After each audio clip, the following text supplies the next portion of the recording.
Shoot!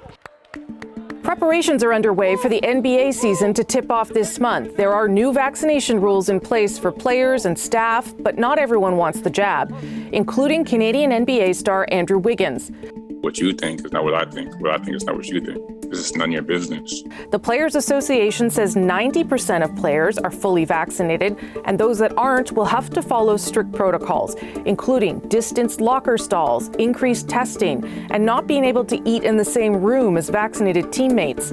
U.S. cities like New York and San Francisco have local laws requiring players be vaccinated, and if they can't play, the league says they won't be paid. I don't think that they are behaving like good teammates or good citizens. The NBA's all-time leading scorer, Kareem Abdul-Jabbar, is encouraging players to get vaccinated for everyone's safety. Known off the court for his advocacy work, he's now an award-winning columnist and writer at kareem.substack.com. Mr. Abdul-Jabbar, good to see you. Nice to talk to you. I guess I want to talk about why you've decided to write and speak out so publicly about athletes getting vaccinated, particularly, of course, NBA players. I think that it's very crucial and important that athletes get vaccinated because they're such extreme role models for so many communities, especially the Black community. Black community has borne the brunt of the COVID-19 situation, and they need the masks and the vaccinations to fight it in order to win. So I think that's what this is all about, and that's why I had to speak out. Yeah, and I know you've done a lot of writing around racialized communities, and obviously the vaccination rates they're lower in some racialized communities because of trust issues, I think, that people have had with the medical system. What is your feeling about why that is happening? Well, that probably had to do a lot with the Tuskegee experiment, where Blacks were denied treatment and allowed to fester on with disease.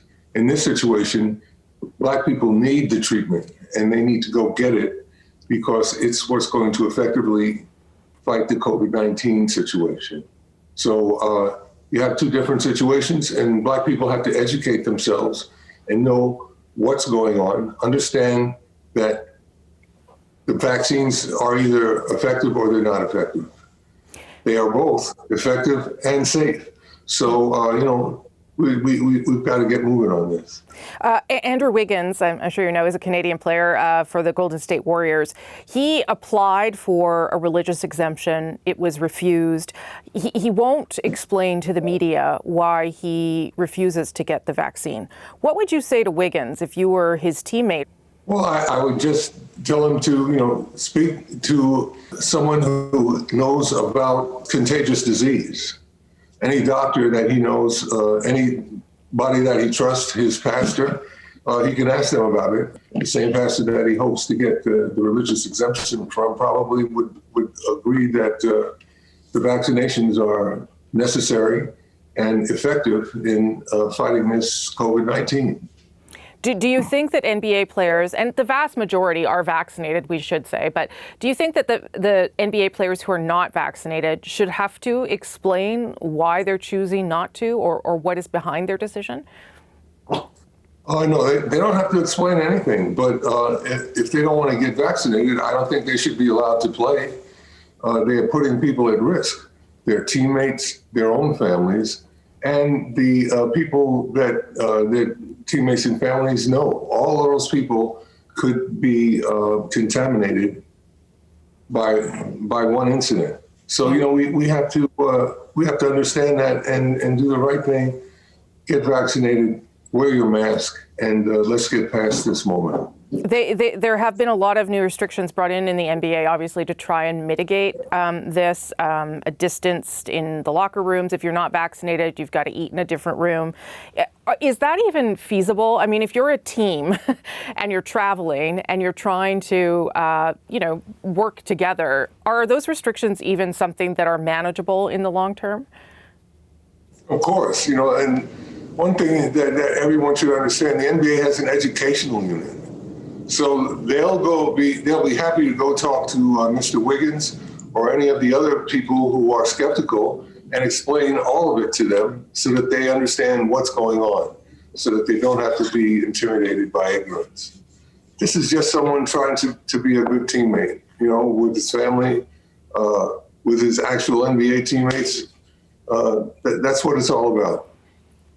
Has it surprised you that it has become a bit of a hot button issue inside the NBA? Yeah, I'm surprised. Most of the people in the NBA are from the United States. If you go to grade school or junior high school or high school, you have to be inoculated for measles, mumps, rubella, polio, and a couple of other diseases. So these people have already been vaccinated. It's just we have a different foe at this point, and one that needs to be confronted with this new vaccine.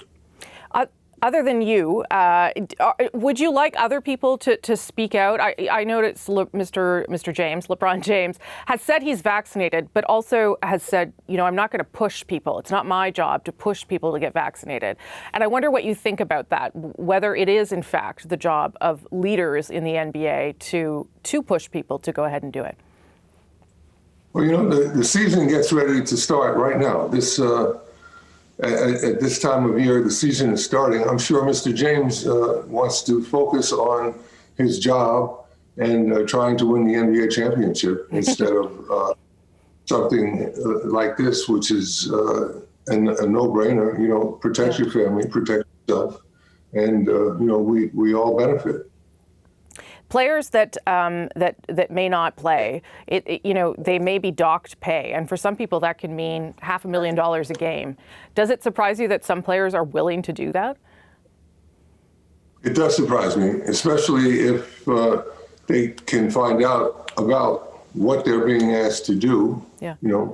Which is knowledge about the vaccine, and they can ask questions. They can ask all the questions and demand accountability of anybody who screws up. But that hasn't happened. The millions of people have taken the vaccine safely and have not had any complaints. The few complaints are the ones that we have to expect. There are always some exceptions. But I think that for the most part, the vaccine has been a success in beating back this COVID-19. We in this country have people too who are, we have people who are anti-vaxxers who just don't believe in vaccines, but there's also lots of people who are vaccine hesitant, just not sure about doing it. So what would you say to Canadians who are still sort of waffling as we deal with a fourth wave of COVID? To Canadians, I would say find out all you can about the vaccines. I'm sure that you're going to find that they are safe and effective. And it is the best way for us to fight COVID-19. I hope you do some little bit of research and you will find out that what I just said is true. I'll just end on this. Would you like the NBA, not the Players Association, but the NBA itself and the commissioner to be more outspoken or more forceful in mandating vaccines? The NBA has been very forceful and very clear that it's going to be almost exactly like last year with the COVID restrictions. It's not going to be very much different. They're going to keep people separate, and they're going to try and keep people safe as they can.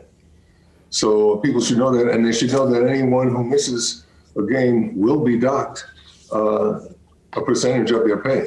That's something. The way they get paid, I'd be concerned about that. Okay. Kareem Abdul-Jabbar, what a pleasure to speak with you, sir. Thank you so much. Thank you very much.